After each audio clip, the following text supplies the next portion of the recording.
who's going to want that when you can have a currency that you can take with you anywhere you go? I'm Tim Draper. I'm a venture capitalist with Draper Associates. I wrote a book. It's called How to Be the Startup Hero. Well, I totally blew it on Netflix because he came to me and he said, I said, well, in 2 years, these guys are going to be streaming. So why do we want DVDs going in the mail to everybody's house? Why not wait a little while and then ship this thing? And he said, well, the people aren't ready for it yet. And so I was just totally off on that. I was also off on LinkedIn. I thought that the people who everybody wanted to reach were going to not want to be on LinkedIn, and all the people who wanted to reach them would be on LinkedIn. And I didn't realize how incredible that network effect would be. And then I was outbid for both Yahoo and Facebook. This technology reminds me very much of the internet. And it is true, by the way, that people all did say the same stuff about the internet, that this is not good for anything but kitty corn or whatever. And all of a sudden there were all these creative people that came up with all these creative ideas.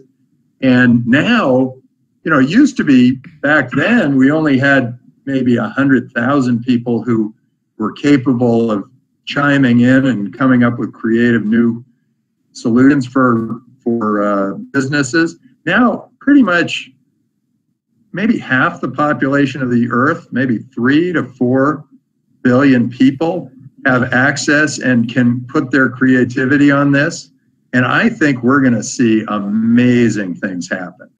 And just as the internet transformed, music, and then it transformed communications and information and gaming and eventually taxis and hotels, same thing's going to happen here. With this new technology, you're going to see changes in real estate. You're going to see changes in insurance, changes in healthcare, changes in government.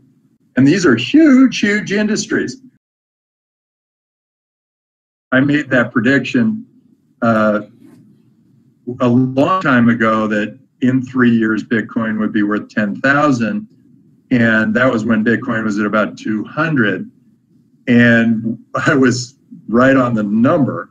And so I thought, well, okay, I'll do another analysis and I'll come up with another calculation. And my calculation said that Bitcoin would be at 250,000 by 2022.